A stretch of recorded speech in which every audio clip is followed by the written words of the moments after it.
Halo, pada kesempatan kali ini kita akan membuat risoles rekut yang premium. Nah, di sini nanti saya akan menggunakan full susu cair, juga ada keju parutnya. Yuk, kita langsung ke resepnya. Nah, ini satu butir telur. Kemudian saya tambahkan merica bubuk, juga garam halus. Kemudian kita kocok lepas. Di sini saya menggunakan garpu. Nah, kira-kira seperti ini nanti hasilnya, dan kemudian saya tuangkan tepung terigu. Di sini saya menggunakan tepung terigu protein sedang. Ini aduk-aduk jadi satu dengan telur dan juga garam merica tadi. Ini saya masukkan 300 ml susu cair. Kemudian kita aduk secara merata.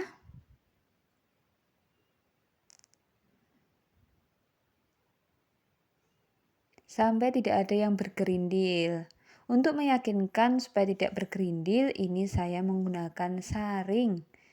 Nah, ini saya saring ya. Sambil tekan-tekan supaya bulir-bulir adonan yang masih ada, yang masih belum lembut, saya tekan-tekan dengan menggunakan sendok. Nah, untuk yang kedua saya membuat bahan isiannya. Nah, di sini menggunakan 100 gram wortel, daun bawang, butir telur, kemudian keju, tepung maizena, garam, juga bawang merah. Bisa juga ditambahkan kentang. Nah, ini kali ini saya tidak menggunakan kentang. Ini semuanya saya potong ya. Saya potong tipis-tipis.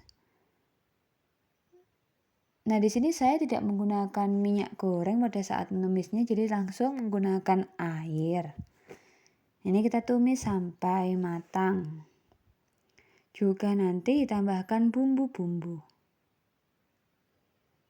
Ada garam, kemudian merica. Kalau tidak ingin terlalu pedas bisa skip mericanya. Nah, ini kemudian saya menggunakan keju parut juga supaya isiannya terasa lebih rich, lebih kaya rasa. Jadi kejunya saya tumis sama bersamaan dengan sayuran. Saya tumis sampai matang, kemudian saya masukkan 1 butir telur. Lanjutkan menumis kembali.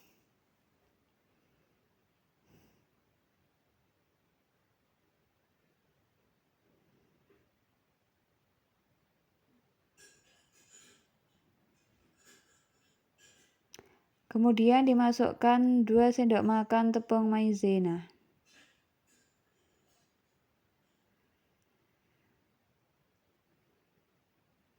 Ini tujuannya untuk mengentalkan ya, karena kan nanti kan untuk bahan isian. Nah, jadi supaya kental dan lebih mudah untuk dilipat ketika masukkan ke dalam kulit risolesnya. Nah, sekarang kita buat kulit risolesnya. Dari sini saya lupa untuk mencantumkan video minyak gorengnya. Nah, jadi tadi di dalam adonan itu ditambahkan 2 sendok makan minyak goreng. Nah, sebelum dituangkan, kita oles tipis-tipis dulu pakai minyak goreng ya, teflonnya. Nah, tunggu sampai panas baru kita dadar kulitnya. Satu persatu tipis-tipis saja. Di sini saya menggunakan teflon ukuran 16 cm. Jadi kecil. Kalau mau menggunakan lebih lebar boleh di 20 cm biasanya ya. Nah, ini kita dadar seperti ini. Ini kalau dadarnya dikit sedikit ya, nanti saya praktekkan juga ketika langsung tuang 1 serok itu. Jadi langsung mudah, 1 serokan langsung kita puter.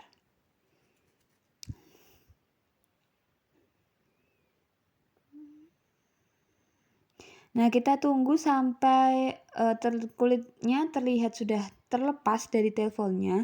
Nah, ini nanti saya dibantu dengan sendok untuk melepas yang pinggir-pinggiran itu, tapi bukan digosok secara keras ya, supaya kulit tefelnya tidak rusak.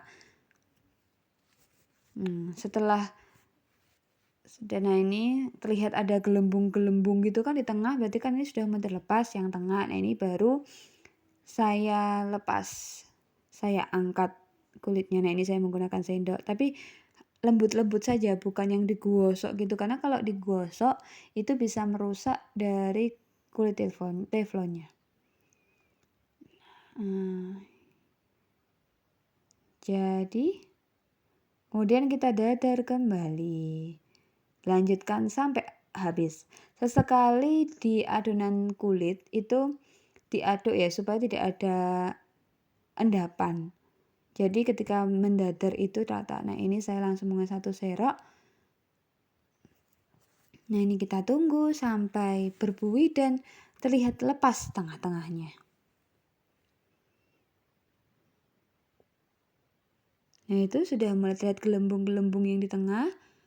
Jadi setelah ini adonan kulitnya sudah matang dan siap untuk diangkat. Ini saya kembali dengan menggunakan sendok. Bisa juga di sini menggunakan spatula silikon ya. Lihat ya. Adonan kulit ini cukup lentur dan cukup mudah dimasak. Jadi saya suka sekali dengan menggunakan resep ini. Kita lanjutkan proses mendadar sampai adonan kulit habis.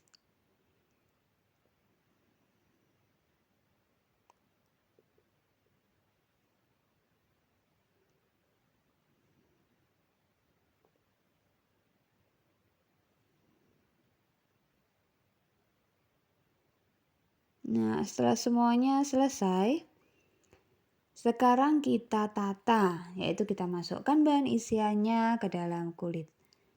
Kira-kira seperti ini caranya. Ini tangannya sudah dicuci bersih ya, karena mudah kalau menggunakan tangan.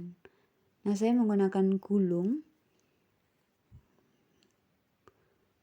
Nah, ini boleh pinggir-pinggirannya diberikan lemnya ini dari adonan celupan.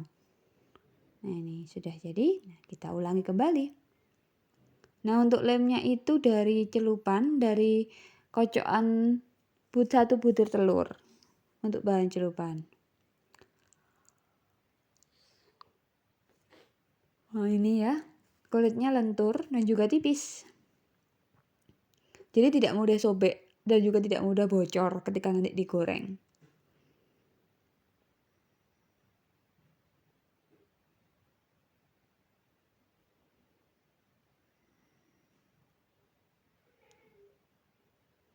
Nah, ini saya menggunakan perekat tadi yang juga sebagai pelapis nanti sebelum dipanir, dipakai tepung panir atau tepung roti. Nah, jadi ini adonannya jangan terlalu penuh supaya tidak mudah bocor. Nah, ini kita rapatkan dan kemudian kita gulung. Yap, sudah jadi.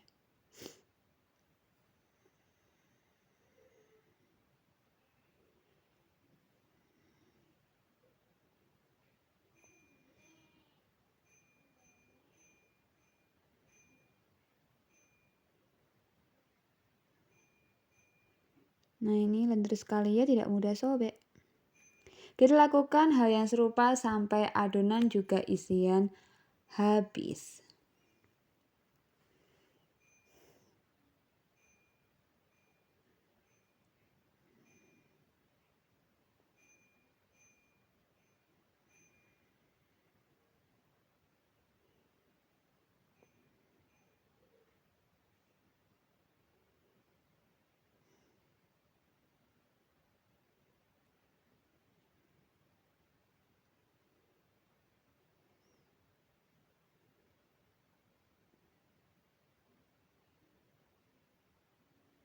Nah, sampai sini sudah cukup paham ya cara menggulungnya. Dan ini sudah cukup rapat dan dijamin nanti ketika digoreng itu adonan tidak ada yang bocor maupun pecah.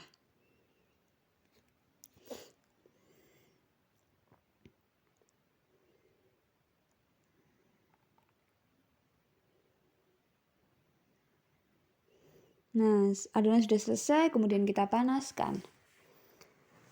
panasnya adonannya seperti ini. Jangan lupa untuk siapkan tepung rotinya, tepung panir, juga 1 butir telur dan yang dikocok ya. Kocokan. Nah, udah dikocok. Oke, kemudian kita balur-balurkan di atas tepung roti atau tepung panir.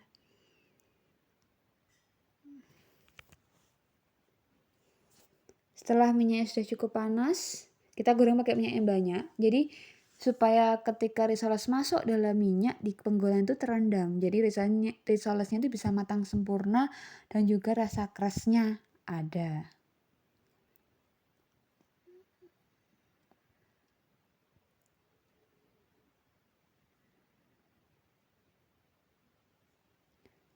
Kita celupkan setelah diberi tepung panir. Nah, kita balik 1 kali saja. Dan setelah matang, kita angkat, siap dihidangkan, siap disajikan, dan siap disantap. Matang, ada kecoklatan. Nah, ini kurang lebih jadinya ya, matang sempurna ya, tidak ada yang bocor. Nah, tidak ada yang bocor, mulus. Kita bisa makan pakai saus sambal, bisa menggunakan cabai. Nah, isiannya seperti ini. Kalau mau mencampurkan dengan daging cincang maupun suwir daging ayam juga silahkan. Tapi seperti ini saja saya rasa sudah cukup enak. Ya, demikianlah resep pada hari ini. Jangan lupa like, comment, share, dan subscribe untuk mendapatkan resep yang menarik dan layak jual selanjutnya.